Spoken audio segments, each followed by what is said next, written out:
Hi friends, అందరికీ నమస్కారం. Welcome to sunburn studios.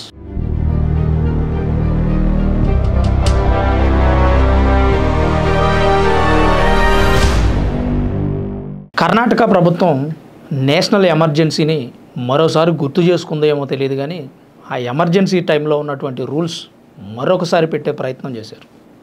ఇంచుమించు అలాంటి రూల్సే ప్రజాస్వామ్యాన్ని, ప్రజల యొక్క హక్కుల్ని కాలరాసే ప్రయత్నం అని కూడా చెప్పుకోవచ్చు. ఈ 2025 కొత్త రూల్ ఏంటంటే, అక్కడ ప్రభుత్వానికి వ్యతిరేకంగా ఎలాంటి వీడియోస్ కానీ సోషల్ మీడియాలో ఎలాంటి వీడియోస్ కానీ చేయకూడదట.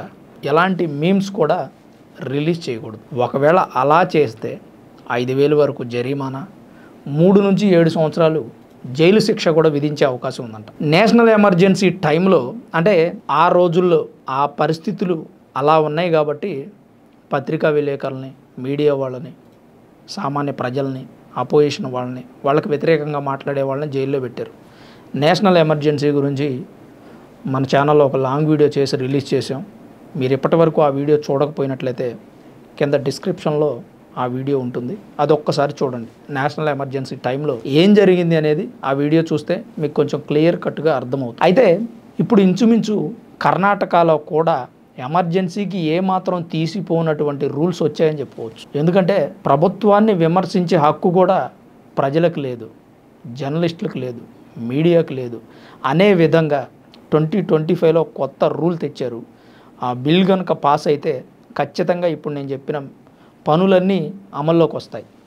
ఎలా అంటే, ప్రభుత్వం ఏదైనా కార్యాచరణ చేస్తుంటే ప్రజలు కానీ, మీడియాకు సంబంధించిన వ్యక్తులు కానీ దాన్ని ఎక్కడా అబ్జెక్ట్ చేయకూడదు, అంటే ఎదురు చెప్పకూడదు. అది మంచైనా చెడైనా. ఒకవేళ ఏదైనా ఉంటే ప్రభుత్వాన్ని పొగడాలి తప్ప వ్యతిరేకించకూడదు. చూసారా, ఇది ఎమర్జెన్సీ టైంలో కూడా అదే జరిగింది. ఎమర్జెన్సీ టైంలో జరిగినటువంటి దారుణాలు, అఘాయిత్యాలు, అరాచకాలను గురించి ఆర్ఎస్ఎస్ సభ్యులు, అప్పుడున్నటువంటి కొంతమంది వ్యక్తులు వాళ్ళ అనుభవాన్ని మనతో పంచుకున్నారు. మనం ఎంతోమంది మాట్లాడినటువంటి వీడియోస్ చూసాం, పుస్తకాలు చదివాం. ఆ టైంలో దేశం ఎలా ఉంది, 2 సంవత్సరాల పాటు చీకటిలో మగ్గిపోయింది అనే విషయాన్ని మనం అందరం చదువుకున్నాం. అయితే ప్రధాని నరేంద్ర మోదీ గారు కూడా ఆ టైంలో గుజరాత్లో ఉన్నటువంటి పత్రికా విలేకరులతో మాట్లాడడం కోసం ఒక స్వామీజీ వేషంలో వెళ్ళి వాళ్ళతో మాట్లాడి అక్కడున్న పరిస్థితులన్నీ తెలుసుకొని వచ్చారట. అంటే గుట్టు చప్పుడు కాకుండా, బయట ప్రపంచానికి తెలియకుండా కాంగ్రెస్ని వ్యతిరేకించే వ్యక్తులు తిరగాల్సిన పరిస్థితి ఉంది ఆ రోజుల్లో. ఎందుకు అంటే, కాంగ్రెస్ ప్రభుత్వం చేస్తున్న అరాచకాల్ని ఎదిరించారు కాబట్టి. ఇప్పుడు కూడా కర్ణాటకలో ఉన్నటువంటి కాంగ్రెస్ ప్రభుత్వం చేస్తున్నటువంటి నిర్ణయాలు ప్రజలకు నచ్చడం లేదు అని చెప్పడానికి ఎంతకంటే పెద్ద ఉదాహరణ అవసరం లేదు. ప్రజలు కాంగ్రెస్ ప్రభుత్వాన్ని వ్యతిరేకిస్తూ మాట్లాడడం కానీ, లేదా మీడియా మిత్రులు కానీ, పత్రికా విలేకరులు కానీ, లేదా సోషల్ మీడియాలో కానీ కాంగ్రెస్ ప్రభుత్వానికి వ్యతిరేకంగా వీడియోలు చేసిన, మీమ్స్ రిలీజ్ చేసిన వారి మీద చట్ట ప్రకారం కేసులు పెడతారట. అలాగే వారికి తగిన శిక్షలు కూడా విధిస్తారు.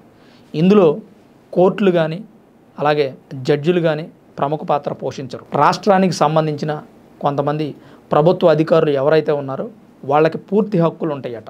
అంటే ఈ మేమర్స్ కానీ, సోషల్ మీడియాలో వీడియోస్ రిలీజ్ చేసే వ్యక్తుల మీద ఎలాంటి చర్యలు తీసుకోవాలనేది ప్రభుత్వ అధికారుల చేతిలో ఉంటుందంట.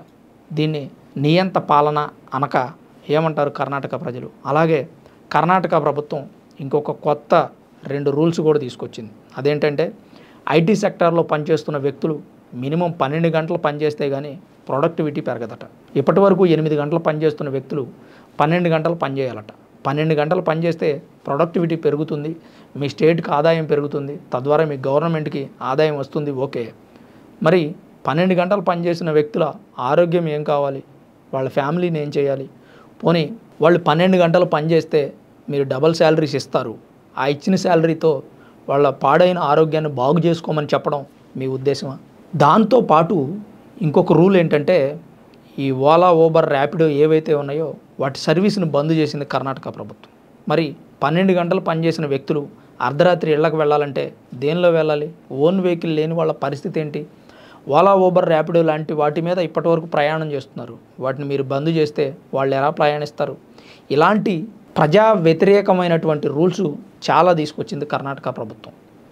అసలు ప్రభుత్వం ఏదైనా ఒక కార్యక్రమాన్ని నిర్వహిస్తే, ప్రభుత్వం ఏదైనా ఒక చట్టాన్ని తీసుకొస్తే, లేదా ప్రభుత్వం ఏదైనా ఒక ప్రాజెక్టుని తీసుకొస్తే దాన్ని ప్రశ్నించి ఎదురు చెప్పే అధికారం ప్రజలకు లేనప్పుడు దీని ఎమర్జెన్సీ కాక మరేమంటారు కామెంట్ రూపంలో తెలియజేయండి. వీడియోని లైక్ చేయండి, మరికొంతమందికి షేర్ చేసే ప్రయత్నం మాత్రం తప్పకుండా చేయండి. అలాగే మా వీడియోస్ మీద సన్బర్న్ స్టూడియోస్లో మేము రిలీజ్ చేస్తున్న వీడియోస్ మీద మీ అభిప్రాయం ఏంటో కామెంట్ చేయడం మాత్రం మర్చిపోవద్దు. Thanks for watching this video. This is Ram signing off sunburn studios.